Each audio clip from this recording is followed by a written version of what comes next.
Hi everyone, this is Haris and this is my very close friend Mark.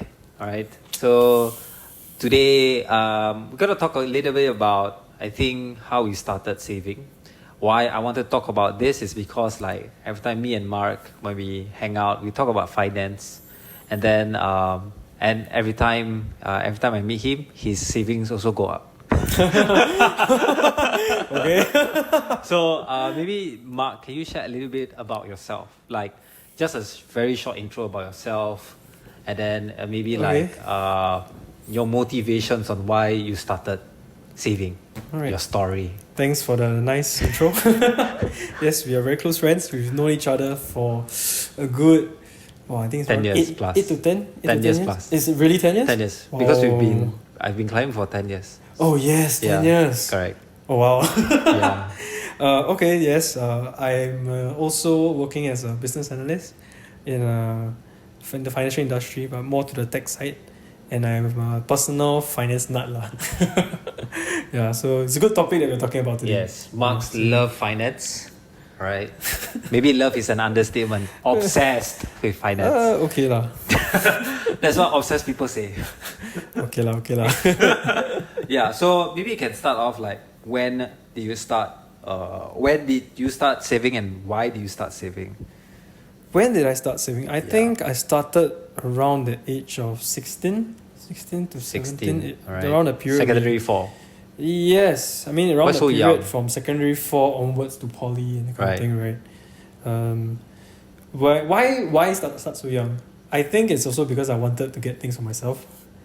And naturally, as a child, you're dependent on your parents, and your parents usually are the ones who kind of gatekeep you from doing the things that you want, right? So I was like, okay, since I get money from work or somewhere else, might as well save up for my own things. Yeah, What were you saving up for? I honestly don't remember. Pokemon. oh wow, I did buy a lot of Pokemon stuff. Pokemon cards lah. Definitely, not exactly Pokemon cards. I think back then was Plushies. Duel Masters. Oh. Don't know if you remember Duel that. Masters, yes. Yes. I bought a ton of it. Yeah, Duel which Masters. was- For those who don't know what Duel Masters is, like trading card game. Yes. It was the hot thing back then. I bought Duel Masters also, the fake ones. Because I couldn't afford the real one. The real ones are expensive, bro. Yes, but I mean, you could tell immediately. Yeah, I what know. was the- I don't care. but I mean, I think I spent like a lot on Duel Duel Masters. Masters. Yes, Right. like definitely more than 1,000. I believe so. Damn. So you just imagine like one card pack is $10, right? Was it $10? I think it was $10 I at think the time. roughly there. And almost every week I'll buy one. So for 1 year, that's around 54 weeks, 540 I roughly mean, lah. yeah, it's crazy, but I was obsessed with that game. I don't know why. Also. Right. So you started just to buy stuff lah. Yeah, just to buy stuff. Right. But what come to a point where it was saving but not to buy stuff, but to like you understood the benefits of saving?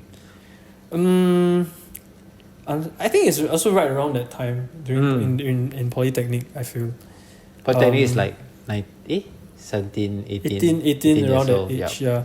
I think it's more because, you become more independent, and then you have your food, groceries that you need to buy, and your meals outside, transportation. Then, naturally you know that, I may not be working so much during this period, so, I gotta save for the future lah, right? So to make sure that I have enough while I'm schooling, make sure I'm sustainable on my own, self-sustaining lah. I don't need to rely on my parents or anybody else. Yeah, which is actually something I learned from someone I met in poly when she was working part-time then, and I wasn't really working part-time, just during the holidays and stuff. And it's like, wow, that's actually very interesting, good concept. Maybe I should do it too. And, that's where it started lah. Yeah. Right. So because of one friend, Because of one friend then. it's like you save but not to buy stuff, but to save for Yeah. like a rainy day lah. Yes. Kind of, right? Kind of a rainy day. lah, I would Right. say. Yeah. Right. I think for me, when I started saving was after national service. Oh, okay. It's like saving, like for you save to buy stuff, right? Initially lah. Initially, for me, I save because like initially it was like just, oh, I have extra money, just put in the bank. But then I have money, then I was like, okay, why not spend whatever I save into something? So I remember I was like so freaking broke after national service because I went to New Zealand as a ORD trip. Good experience. Okay. Good experience. But I was broke. Then I asked for money from my ex-colleague back then. Yeah, because I mean, me and him was pretty close back then. So it's like he asked me for money back then, and I was like, okay, sure. Then he pay back, then I asked him. So it's like, after that, I was like fed up because this is not my first time. Save, then no money. Broke, Save, right? then no money. Right. Save, then no money. So I was like, fuck it. I'm just gonna like save and just have money, and that's it. Like, I don't want to have no money again in the bank. Why did you feel that way? I think because like I was like, number one is like when you ask people for money, it's like that like You don't it's not wanna- a good feeling. You don't want to ruin the relationship also. is it? Yes, at the same time, like I felt like I'm the helpless one. Okay. I don't like to feel like that. Right. Right. Yeah, and then at the same time, like I was tired of being fucking poor lah, broke lah, right? It's like every time go look at the bank. No, there was a time right where I had multiple times I have one digit in the bank during poly. I don't know if you knew about this. I didn't know, I never shared with Yeah, you, you never but shared like, this with me I was before, really yes. like, okay, I have parents, I have money, I have parents. I have money. Parents, yes, you have Yes, parents. yes. Oh wow, really? Really? You have I didn't parents? know. Oh my God. I also have parents. No wonder we are good friends. Yes. Communality is so jeez. But in poly, I wasn't very good at money to a point that I had to always ask for money. Yeah, and then it's like I do pay back, but it's just like it gets very tiring after a while. You know, meaning like I have to always ask for money, and then I need to earn back the money, so I go for jobs. So I was like literally living on the edge. There was a time where sometimes I feel lucky that I could go back home after meeting a friend. So like imagine I hang out with you at Orchard, and then I was like, shit, do I have enough money in the bank to go back home or not? Legit, I'm not kidding. To go back home. Yeah, legit. Yeah, so I was really bad. Then there are times where like it was such a habit that I asked for money because I really fucking broke and I didn't have that habit lah. So I think I don't know what like specifically motivated me to Haris save. Like how I knew I started saving was I open up a Google Sheet and I track all my categorize all my transactions inside it, and then I just like save. Okay. Then if I were to go on trips, it wouldn't like cancel my bank account. It's like I have leftover, right? So that was like my start of like saving. So how did you save? How did I save at that point? It's like, do you have a Google Sheet or you just like okay lah, just put in money, like I don't think I had a Google Sheet then. right. Right. It was mostly maybe offhand calculations. Like okay, roughly I'll spend this amount in a month, and especially when I'm schooling and so, and I'll just backtrack, calculate. Oh, maybe I need 500 per month for the next like term. So you're doing budgeting. Yes, that's like budgeting lah. Saving, Yeah. budgeting, essentially that same thing lah. Yeah, because I did have a substantial amount of savings from NS, right? And I knew that once my school started, I would not be able to work as much. I knew I wanted to focus at the start, right? Yeah. So hence I relied a lot on those savings for my semesters. Lah. So in a way, it is like means to an end lah, right? Yeah. Right. So like you were planning out the year according to how much you have in the bank. Yes. Right. Yep. Okay. Then, do you also have friends who are also in a similar situation as you? Similar situation. Meaning like they also plan for the year on like they basically budget for the year. Or were you like wow. the only person that you know that Not that I know of, to be very Really? honest. Yeah, not that I Right. know of. Because I think a lot of my friends, they also were a bit reliant on their parents also. I also have friends who worked part-time During school, right? periods, yes. Damn. So I wouldn't say anybody has the same experience, maybe a similar experience. Similar lah. Similar experience, yes. Right. But Yeah. back in uni, your parents didn't No, I didn't take anything from my parents. Oh, was it like a conscious decision? Conscious decision. So you told your parents to just like don't give me money, I actually stopped taking money from them in poly. right? Why? Yeah. Why? Because I wanted to be independent. Right. And yeah, Such a nice young son. of course. I wasn't. I didn't had money. I didn't had skills in terms of Yeah. like thinking of earning money. Mm. Yeah, back then. I think it comes with age. As I you start don't- working, It comes with age. What do you mean? when you age, you grow up and you grow more wise. Especially when you start working. That's what I meant by it. Started working after after O levels.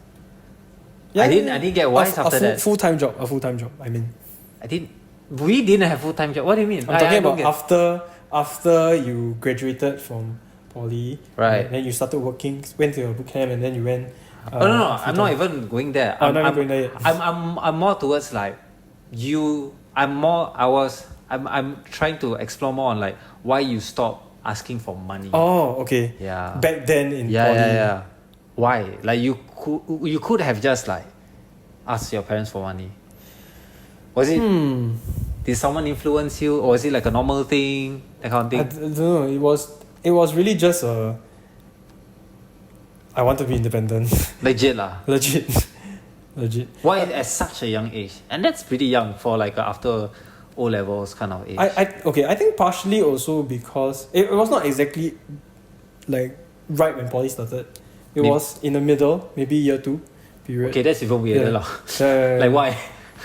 I mean, Year 1 okay, but year 2 not okay. I mean, okay, I think year 1 I was very focused on studying. Okay. Still studying as much as I could. I did have a very good GPA in year 1. Okay. And the subsequent years maybe different story. Not so much. But maybe that's why, because I started working. Like I really started part-time Right. work in year 2 Ah. onwards. Yes. Yeah, but what What was the the trigger? reason? Yeah. I That's have an no idea. important that's an I important have no like, idea. to point be of very view. honest. Like I have no idea. I think for me generally I stopped asking my parents for money when I got a part-time job after what do you call it? NS. After NS, right? I mean before NS. Oh, before NS. Yeah, okay. before NS. After poly, before NS. Yeah, correct. So I stopped because in NS like I have income lah, so I don't have to ask them for money Right, lah. right. Then like to really like seal the deal of like in a way my start of financial independence. When I say independence, meaning that not only I provide myself but I provide for other people, which is my parents, which is when I had my part-time job. When I had part-time job, I give them money, because it's like I felt like as a son, it's my obligation to give my parents money. okay. Yeah. So I don't know. It's just that. But why I stopped asking for money is because like I felt that, I had a sustainable income, and essentially like I just want to like you. I want to like be independent lah, in a sense. Yeah. Like just don't depend on them. There wasn't like a huge moment, but it's like for me it's just like okay lah. I'm grown up. I don't want to ask for my parents' money at the age of what, 20, 19? Yeah, that kind of thing lah. Yeah, I don't know. But for you, you're way younger. That's the thing. Yeah, I mean, I have no idea. Maybe because I age faster. I mean, no, I really have no idea. Maybe it's also partially because influenced by my friends. Your friends also did that. I told you about that. There was that friend who That's started one. working. You say part-time. friends. Friend. Sorry. Friend. Okay, friend. Friend. Partially influenced by her. Maybe also because partly influenced by my mom. My dad is not a very finance person. Neither is my mom, but my mom is focused a lot more on savings. Right. My Right. dad is a spend. Yeah. My mom is the Save. I keep. Right. But for no reasons. Right. Okay. No idea, yeah. Then when did you start obsessing about finance then? When did I start obsessing? I've Yeah. never obsessed about finance. I can prove. Text message in the freaking Telegram. But yeah. I think what you perceive as obsessed to me is just doing my normal due diligence, right? Trust me, I've met enough people to know that not many people spend a lot of time. I don't spend that much time.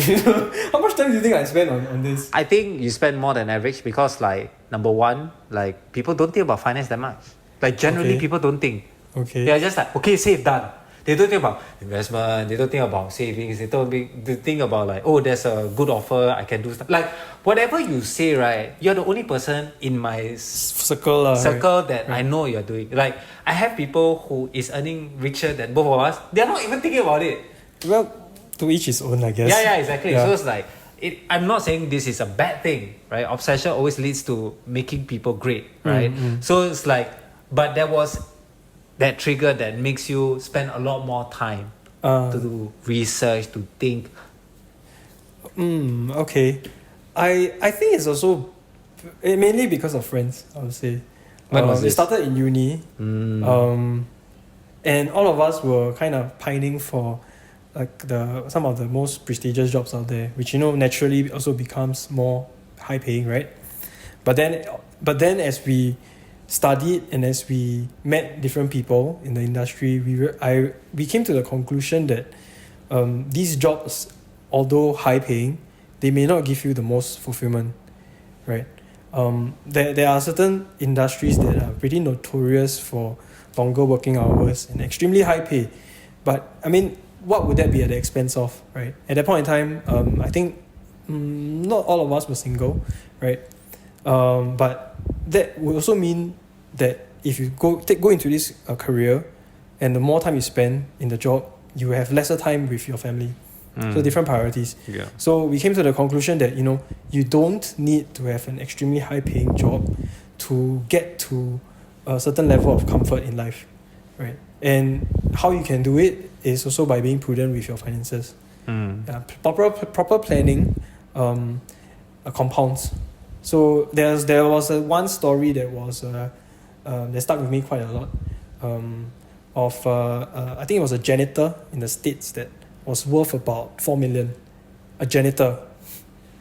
And a janitor's salary is and especially at the age, I think he was a 60-year-old janitor worth 4 million. And how is he worth 4 million? It was mainly because even with such a small salary, he invested it. He saved and he invested, and he kept it in the market, and then naturally just grew, right? It just grew. So we realized that actually there's many ways to roam. You don't need to earn an obscene amount just to live a level of comfort that you want. True. I think to also add on, I read a book called The Next Door Millionaire. You heard of that book? It talks about the average households in the US who are millionaires. And a lot of times they are not like business people. They're just like normal people who just put in money into not very risky, things right? Just put inside the S&P 500, whatever lah. So I think that was also one point in time that made me open my eyes to like, oh, you don't need to actually be very, very rich. You can just put in money and then let it grow, right?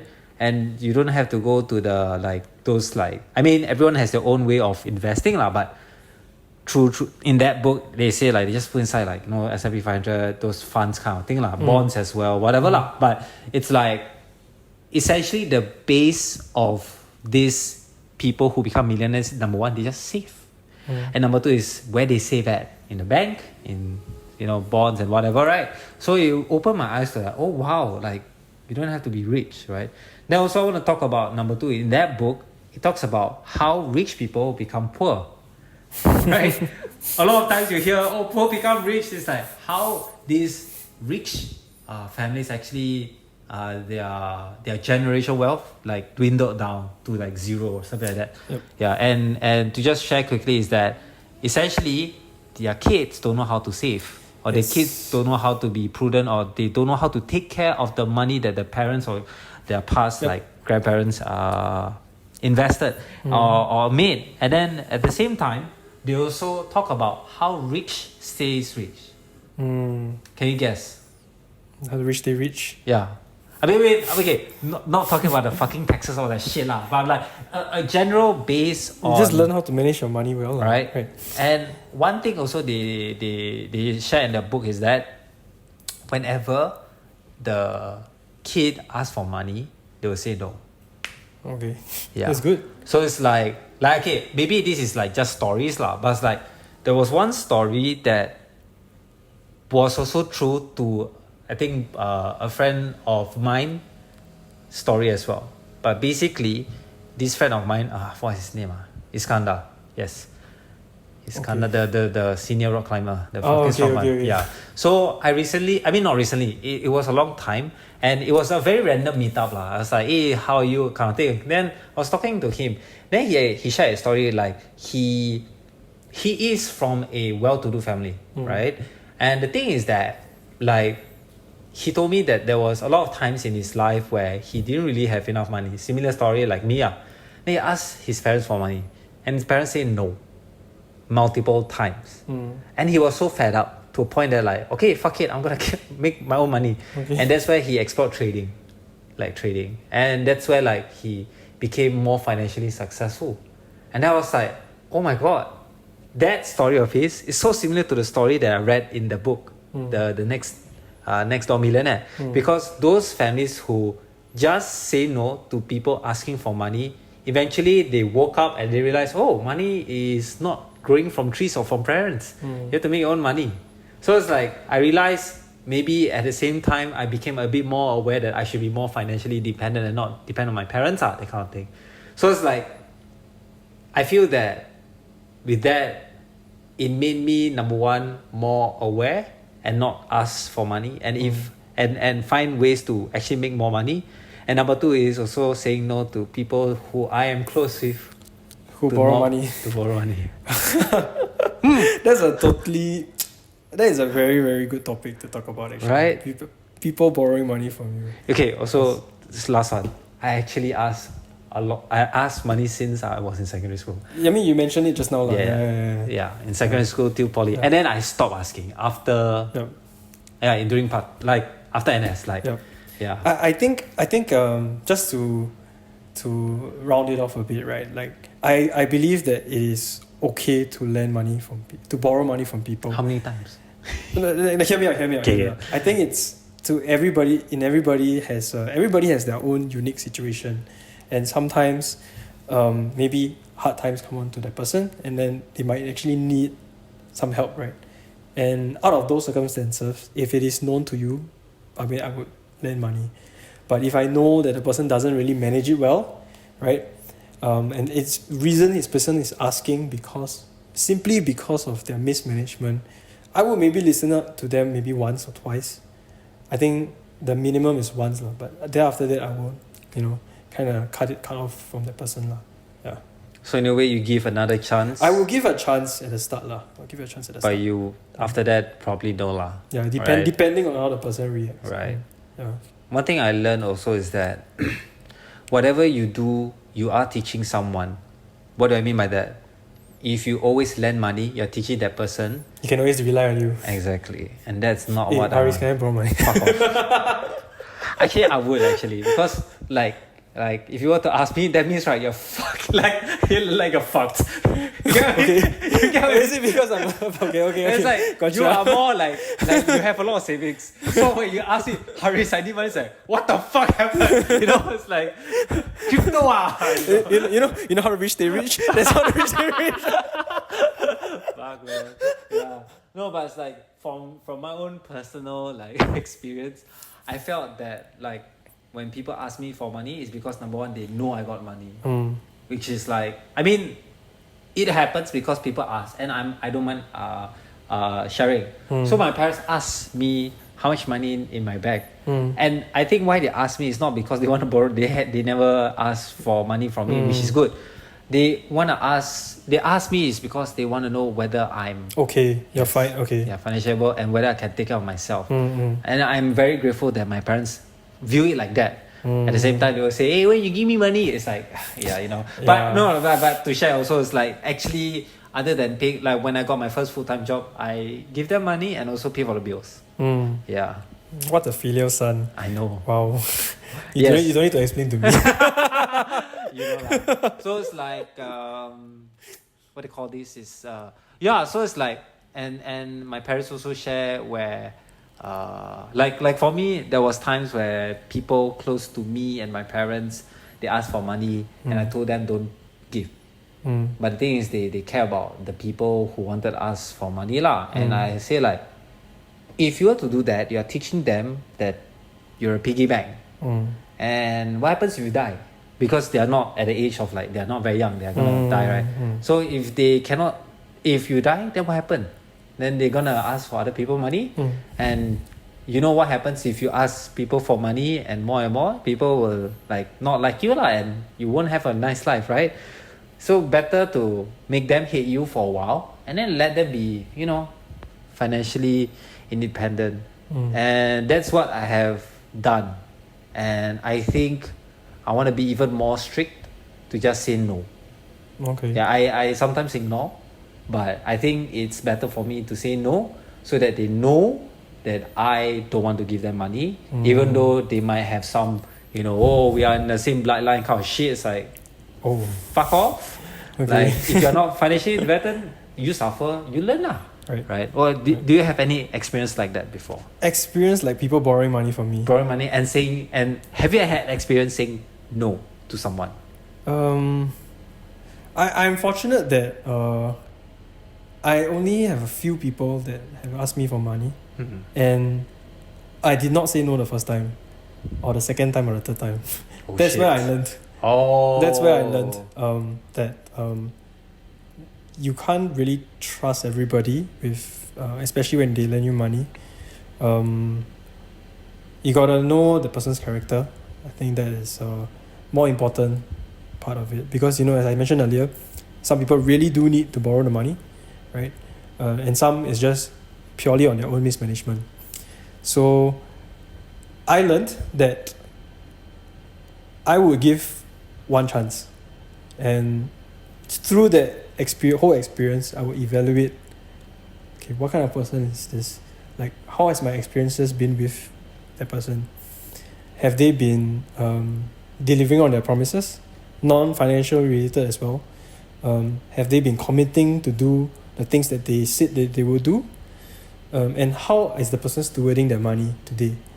If that person is, you know, spending a lot on like physical items or luxury goods, I mean, it tells a story already, right? That you can't really trust the person with money.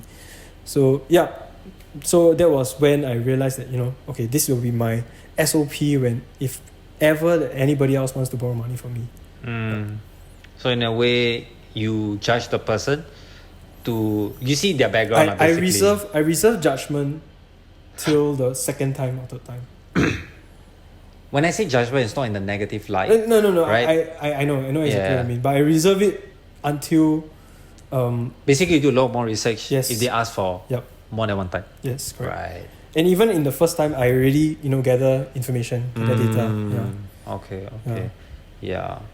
I think, past experience is, I mean, in an investment point of view, history is not a very good indicator, but it's still an indicator. It is still an indicator. Yeah. I mean, it is a very good indicator. Yeah, actually. it is. Yeah. It is. I mean, in terms of finance-wise or investments-wise, you're right to say that history is not the best indicator, but it is still a pretty strong indicator. It is because like humans are super predictable, so it's like if they've done this in the past, they probably do it in the present. You know, that kind of thing.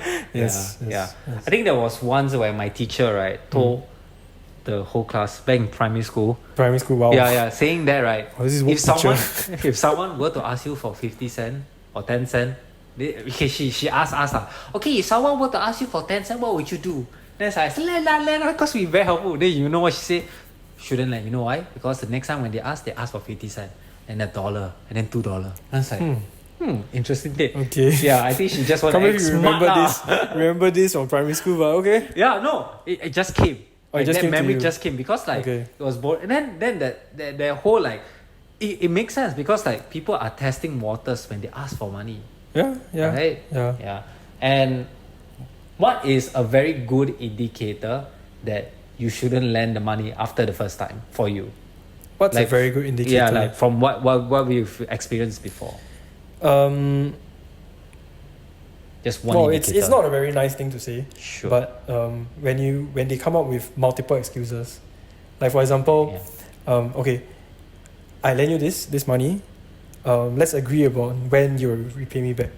And once they start delaying payments, and they give multiple different excuses, that's the strongest indicator that, you know, it's time to get better friends. No. Wing, It's time to write off the debt. You know, like whether you get it back or not, it's a different Yeah, thing. yeah. But yeah. Yeah, I think that's accurate to my experience as well, because like like people will come with excuses or not putting effort to pay back. That's like, come on, dude. Like say the bank not working, it's like, Sounds familiar, very right? familiar. Yeah. Yes. So and then for me at the same time, another indicator that I learned was like if they delay payments, then that's a very good indicator they are not very good financially and priorities also. Yeah, it's like some people close to me earn money. I mean, owe me money, but then they do other stuff like traveling or hosting so, parties. like what I mentioned earlier, there's a lot of many indicators, and their habits is the strongest indicator of it. Yeah. So like spending on what do they spend on luxury goods, things that are usually wants and not needs. Yes. You know? Yes. Yeah. No. I think that's very good that you say in wants and needs. Because I think I learned that when I was savings. I learned that when I was learning about saving. What is the difference between wants and needs? Okay, wow. And some people don't know what's the difference. Yeah. I mean, I would say there are different wants and needs for different people. Like to give you a basis of what needs and wants are, right? If you don't go to a trip, would you die? If I don't go for a Trip, like a holiday. like a holiday, yes, yeah. Of course, I'll be dying inside. But generally no, you lah, don't, right? definitely not, yeah. But if you don't eat, would you die? Probably, right? Yes. Yeah. So it's like the difference is most of the time your needs, right? If you don't have it, you are very close to death. To go to the extreme, right? Extreme, okay. Right? Extreme example, Yeah, but extreme. yes. But it's like it's a good way to tell people that like, hey, whatever you think is a need, it's actually not a need, right? Yep. Is this Apple Watch a need or a want? Fuck, it's a want, right? Okay. Of course. Is this iPhone a need or a want? Oh, you don't have Apple Watch. Chef. It's charging. Yeah. So a lot of things that we think we need or want is not like necessary. Except like for example a job. If you don't have a laptop, can you? It is a It's a need, right? Yes. Yeah, because it's contextual. Yes, That's what I contextual. mean, Yeah. So, okay, but there are a few things that we can all agree on, which Yeah. are wants and needs. yes, Food, definitely a need. correct. Yes. Water, definitely Yes. a need. Yes. Right? Air, definitely a need. Right? I mean, you don't need to buy air, right? Yeah. Yeah, but it's like for your job, like your equipment's like laptops, right? It's definitely a need, right? What else? Yeah, it depends on your job. Like you say, contextual. But it's like go on a holiday, do a party, you know, that kind of thing. Yep, Yeah. yep. Yeah. I mean, I understand. Yes, mental health, all that. I mean, yes, take care of your mental health, but do you need to spend so much money to take on a mental health trip? Like, I think it depends. It depends, I but it's would like- argue that but wait. What I'm saying is that if you are owing people money and you know what I okay. mean? I'm not talking about okay. general people like us. Talking about people who are not financially savvy. It's like, come on, you owe people money, you owe me money, and then you go overseas. What does that tell me about you? Where is your priority? You get what I mean? Right. That's what I mean. What if the person tells you I need to take a mental break and then he goes for a trip? Then I will destroy that belief. Okay. Like, you want a mental break? Yeah. There's you know, I mean, you live in Singapore, there's many places that you can go that's quiet. If you want to go staycation, sure. It's a lot cheaper than A going lot cheaper. overseas, right? Or you just, you know, like for me it's just I always like to go basic principle. Like, why Okay. do you need this mental break? Right. It's like, is it just because you want a quiet place? If you just want a quiet place, find a quiet place that is in Singapore. That's it. Yeah. Okay. You get what I mean? Okay. Yeah. Are you opposed to the whole idea of just traveling when you are, say, owing money, or what if the person is responsible enough to, you know, say that, you know, okay, I need a mental break. I did the analysis between going overseas and staying in Singapore for a staycation, and going overseas is a lot cheaper. Would that give you more assurance that, you know? I would say like, for me, it number one depends on the habit of the person. Okay. If right, he or she is very like consistent on what he or she promises, like for example, he or she has already returned me back money, and then there's a recent time where he or she say, hey, like I borrowed money, but I can't pay you now. but at the same time, I have a lot of things in my mind and I really need a break. Then I'll trust because okay, it's a one-off thing. It's like I'm happy. But if that person has continually not pay or don't care about again, it boils down to how the person interacts exactly with you. Yes. Yeah. Okay. And if it's a very trustable person, it's like sure, like I want to support you, like I want to support someone who's trustworthy than non-trustworthy. You get what I mean? Yeah. Someone who's not trustworthy, go for a mental break. Then it's like, dude, come on. You know, it's like everyone has worse situation than you, owe more money than you, but have their priorities better than you. You get what I mean? Yeah. So it's like you can't say this kind of shit lah, right? Get your shit together. Yeah. Yes. Yeah. I mean, honestly, personal finance is not something that is taught in school. I agree. Right. Which is also very difficult. Especially, it's a very difficult lesson for people to learn, and most people, like myself, learn it through, like hard knocks in life. Hardships, yeah. Yes, hardships in life, and then you realize that I actually can be prudent with my money today, right? And which will help me be more savvy and more prepared in the future. Yeah. So I don't really blame people for being financially irresponsible, especially if they have never even heard the concept or been around people who don't have such good money habits or a relationship with money. But I do have accounts with people who do know about it, but still, just carelessly spend and whatnot lah. Yeah. I mean, you don't need to know about financial literacy or financial knowledge because the simplest is, I don't have money in the bank, I owe people money. What's my priority? That's it lah. Like, if you don't have the priorities straight, then there's something wrong with your priorities. Like, it's actually just priorities lah. Like, yeah. So for me, it's like, when you say it's not your fault, it's like, that's an excuse lah. Like, it's not your fault not knowing financials. Like, number one, you have internet. If you're living in Singapore, you have internet. You have, I think, pretty good government support in terms of how they trying to teach you about financial literacy. Yes, I understand that in schools, they don't really teach you financial literacy. I do understand that. But you can literally have a phone, search, how can I be richer?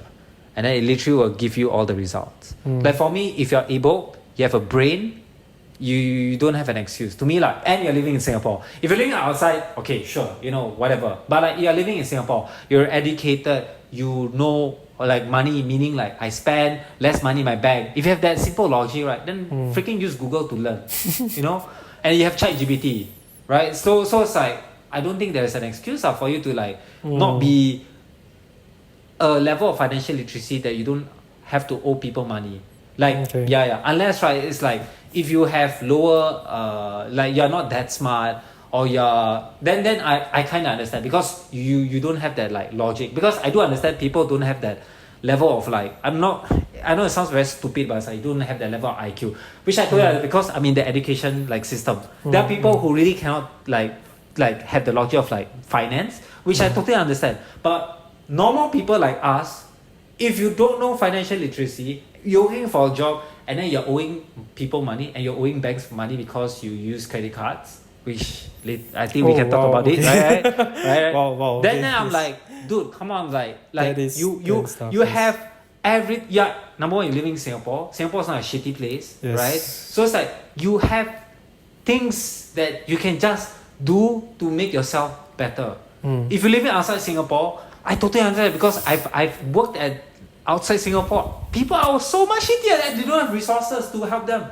Yeah. I kind of disagree with you on the part about living in Singapore and then not having an excuse. But I do agree that it is their responsibility. Yes, it is. Right.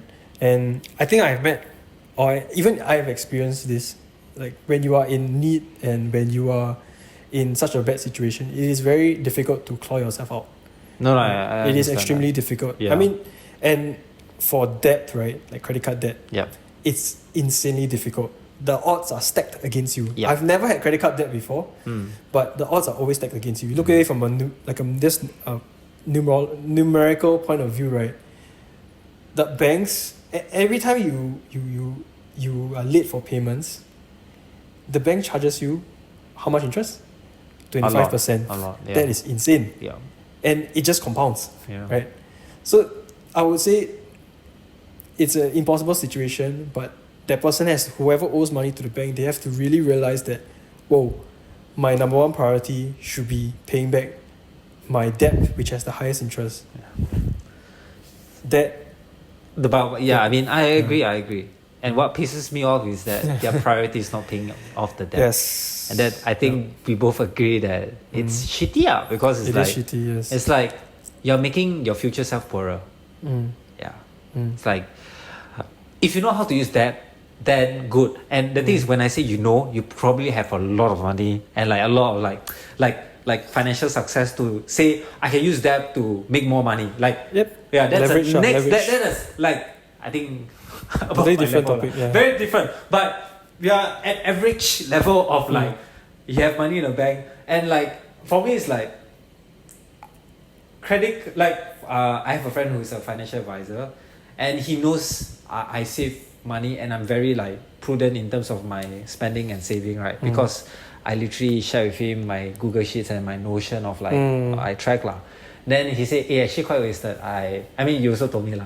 You should have got a credit card so you can gain points and increase my." I've said this multiple times. But okay, don't if you're- talk about me. Wait, I don't talk about me because not a lot of people are like me. Okay. Correct or not? Not a lot of people are like me who literally will every fucking month categorize my savings unless you have a lot of friends. But generally, I believe that not a lot of people are like me because people don't share same interests like me in terms of finance, right? I think both of us can click because like we understand how important is savings and I mean you are way more in terms of your financial game. I just don't spend so much money, you know, that kind of thing, right? Yeah. So like, what do you think about like when should someone get a credit card and how, if possible, not to have in debt in terms of credit cards? Because it's two very questions. common. Okay, so Yeah, two it's questions, right? yeah, two One questions. is when should they get a credit Credit card? card, yes. And two is It's like the caveat, right? When you get a credit card, how do you like manage it. Yes. Okay. When should you get a credit card? Yes. When you want to buy me dinner. No, I'm just kidding. When should you get a credit card? I think for the majority of people, when you start a full-time job, because that's usually when banks will open up these facilities to you, right? When you have a full-time job with a stable salary, a regular salary that is predictable, right?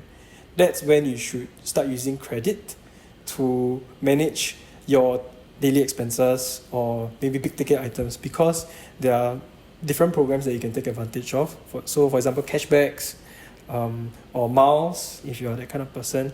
So I mean, cashback is essentially just subsidizing your purchases, current expenses, yeah. which is, who doesn't want that, right? Exactly. Right. It is similarly for miles, right? It does subsidize your future enjoyment. So typically, most people use miles to Travel. Yep. Yes. So I think that's when you should start. How to manage it properly? Again, have a good budget. For myself, I have a high level budget, which I do actually only at the start of the year, to be very honest with you, and I don't deviate from it much lah. I have percentages which I dedicate to different goals, and anything excess of that, right, I spend.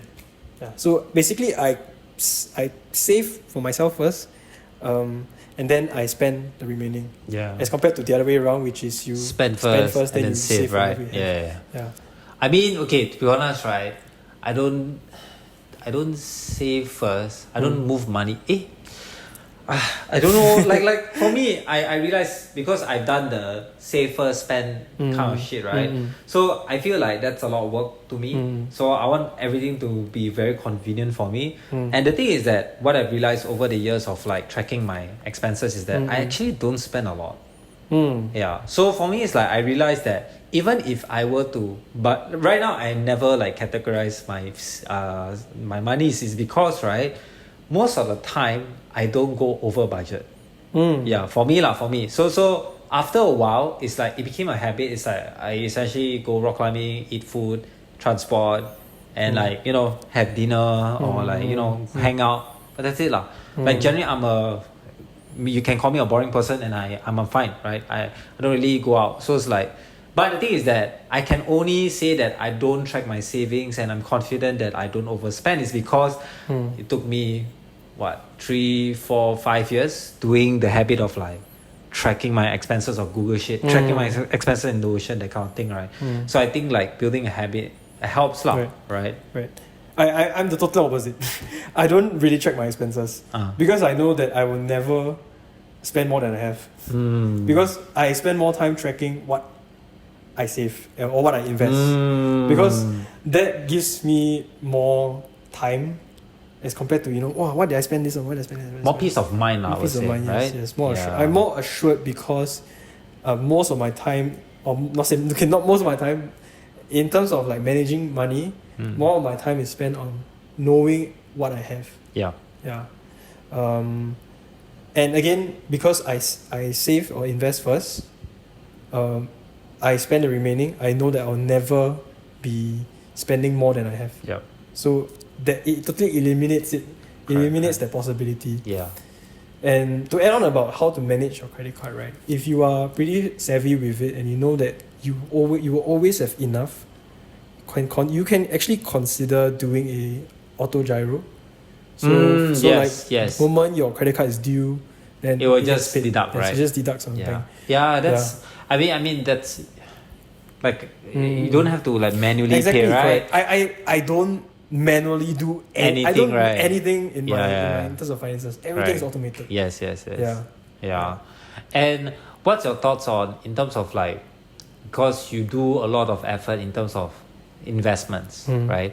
So for me, to just give context, like I used to put money into like investment, S&P 500, and then Syfe has their own portfolio kind of shit, right? Yep. Yeah. So after a while, I didn't, because like for me, my priority right now is not an employee, but like an employer. So for me, it's like my money is to be used in terms of making business, right? Yes. Business more. But when I was like investing, I only knew like S&P 500, and surprisingly, the returns are pretty good, right? So like, what's your thoughts in terms of whether should someone choose stocks like, I should choose Google, Apple, whatever, or should they just like do the like bonds or what? Because that's a whole like a huge topic. But it's like, what's from your experience, what's like a very good general advice, even though don't take our advice on like someone who don't need to think but definitely can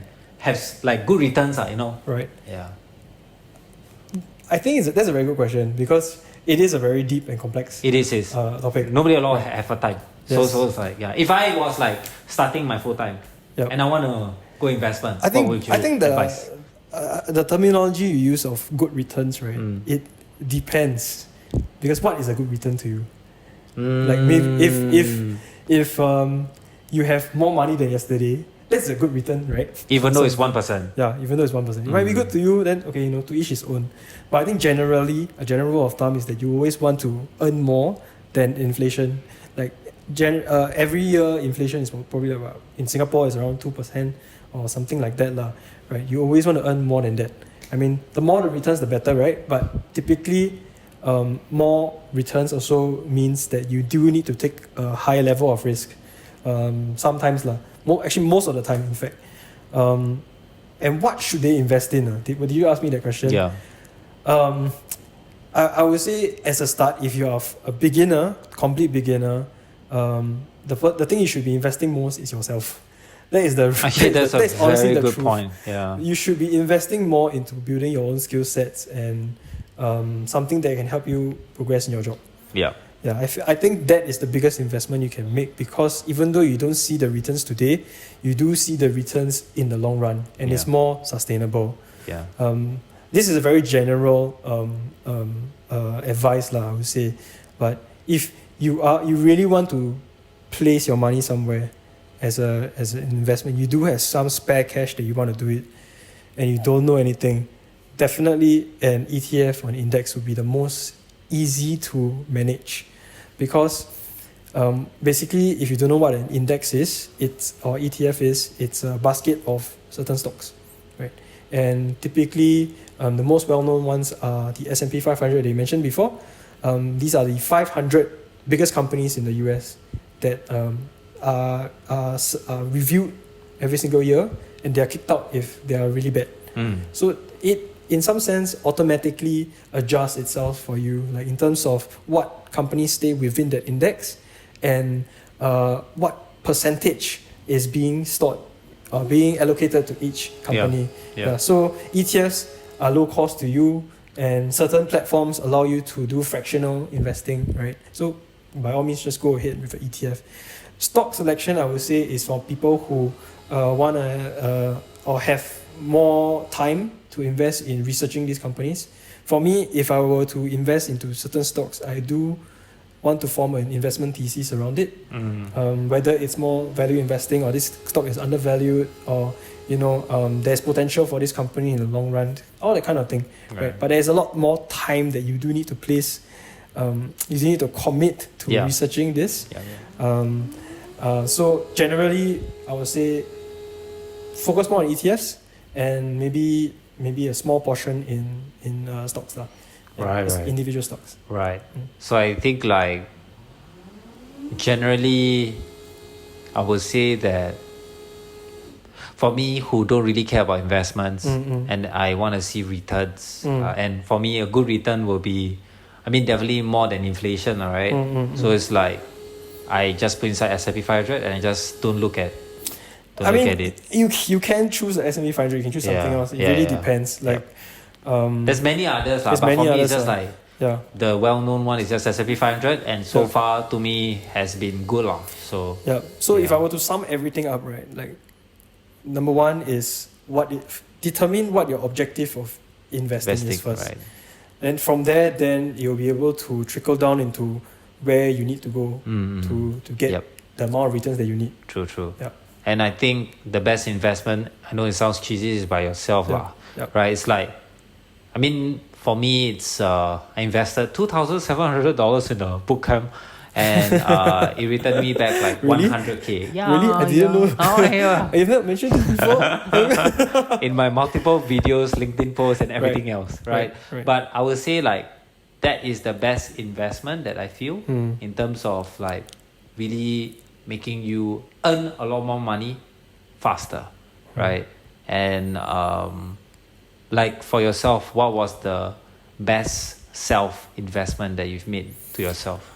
What was the best self-investment that I made for myself? Yes. Self-investment. I think it would have to be... there's many investments that I did in myself. I don't One exactly thing that know. pops up. Okay, one thing that pops up is probably coding. Like, in my first job, I definitely entered with almost zero coding.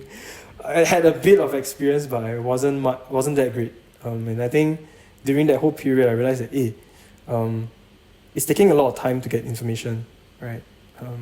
And it's taking a lot of time for me to understand and come up with some insights. So why not I just learn it myself and just do everything on my own, right? And it paid off. It paid off because I was recognized a bit more in my team to be more data-driven in terms of coming out with insights and make recommendations for the product that we're working on.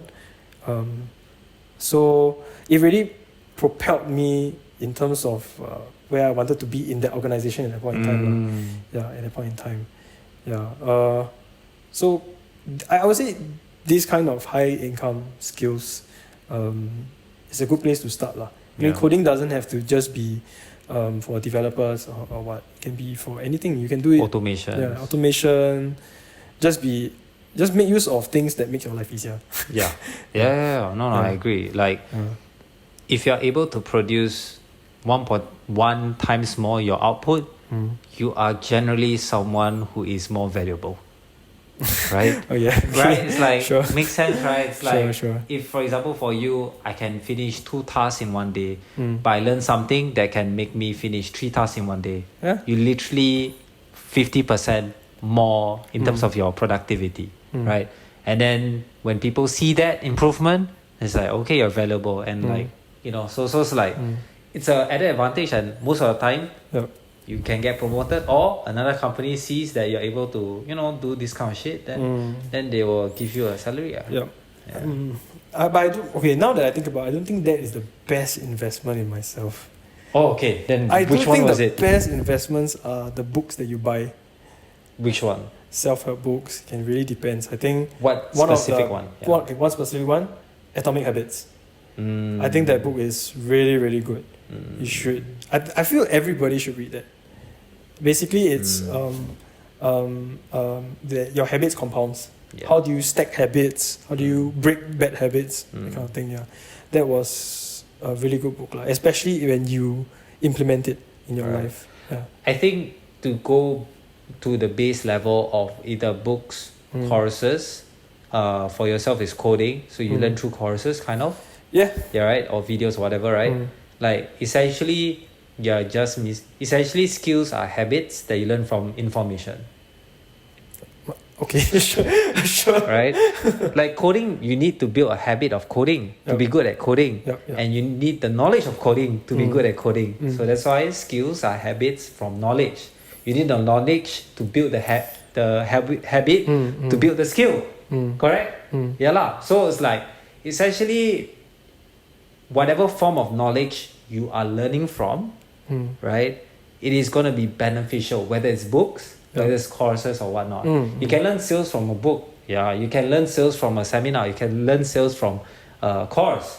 But essentially, this underlying information that you hopefully practice, that becomes a habit, that eventually make it into a skill, will make you high income. I'm just basing now because people think that, I read 52 books in freaking 30 days. Doesn't mean that they're gonna increase in income. What? That is true. Right? I don't want to give that notion. Generally, I'm not a fan of like skimming through multiple books. Yes. I think that for me, at least for me, I like to take my time reading a certain book because it takes time for you to implement. Yeah. Like, yes. Knowledge is wasted when it's not applied. Yes, I think that's That's very, more- very important. Yeah. Because for me, I feel like a lot of people think I go through certification. I go through whatever course or that, I get certificate. Now what? It's like, I've seen so many people with certificates not earning more money. Well, I mean, if you live in Singapore, right? Yeah. The easiest way to be recognized is through a certificate. Unfortunately, A degree right? lah. A degree or certificate, whatever lah. Basically, some formalized documentation Yeah. that shows that you did this. In a way, Yeah. In a very Yes. normal practice, which I agree. I mean, but at the same time, like, I feel that that shouldn't be the main thing to judge someone's skill. But I'm not gonna talk about that now. I want to talk about more like savings and hopefully increasing money, right? And essentially, for me, it's like when you go through a certification, it doesn't. I feel if you have not applied it in your work, it doesn't help me understand, especially someone who actually was, a leader in a business. Like, it doesn't help me see that you are someone who's capable to do the job, or someone who is gonna be valuable, right? Because for me, the implementation part is so important, right? And that's what I feel about like savings or whatever, like investing. It's like learn, but never do. What's the point? Correct. You can learn about, honestly. You can learn about savings. Honestly, you can learn about savings, but never save. Then what's the point? I would say that you will. But it's good to learn first, especially lah. when it comes with money, right? Yeah. You have not learned if you have not applied. Yeah. That is the truth Legit, of it. yeah. That is really the truth It's of like it. for me, I only see the results of investing once I put my money into Yeah. like investments. It's like, Yep. okay, S&P 500 good, Psy Popular shit. Oh my god, they didn't make the first few years they made lose money. I was so angry. It's not a lot lah. But I was like so angry. It's like I trusted them. Yeah. So no, I agree. It's like implementation of information that you learn is so important. Yep. Yeah. All right. So I think that's it for this. So I think like what we covered hopefully help the people. But generally, I just want to have a conversation with you, and I need content for my channel. All right. So Happy to be here. happy to be here. Happy to have. But I think like what we shared, hopefully people can learn and hopefully at the same time apply, right? Whether it's saving, whether it's investing, or whether it's like managing their credit card use, right? And so I feel that I think Mark want to say he's not obsessed, but I think after this whole thing, he's I pretty am not obsessed. when he Yes. said, so right, there's a lot of programs in the credit card. It's like, I don't even know there's such thing as programs, you know. I just thought credit card just have credit and then some points or whatever shit. Okay. Yeah, so I mean the way he says certain things should be a good indicator of how much time he has spent in terms of the topic of finance. Okay, sure. Yes. Yeah. But I think before we end off, do you have like one advice for anyone in terms of their journey in terms of being more financially independent or financially more rich? More richer. Rich. I think more responsible. You're on your own. Good advice. No, but legit, good advice. You're on your own. I wouldn't say you're on your own. I would say that you are responsible for yourself. So, Take me back my mind. do your own research. That is the best way to learn. You can learn from other people to springboard your learning, but implement, and give yourself time to implement as well. Not anything longer than 3 months. And if you still struggle with this, to implement your new financial habits within 3 months, talk to someone you can trust, someone who has expertise. You can come to Haris and borrow money. I mean, He got more money than me. you save more money. As in you get help from people who have this good habits with money, or Financial knowledge. financial knowledge. And then and habit and also results lah. Right. So I think that's important. Right. All right. With that said, thank you so much, Mark, joining me this podcast. Maybe we should do it tomorrow. All right. With that said, thank you. Bye bye. Thank you. Bye. Okay. Done.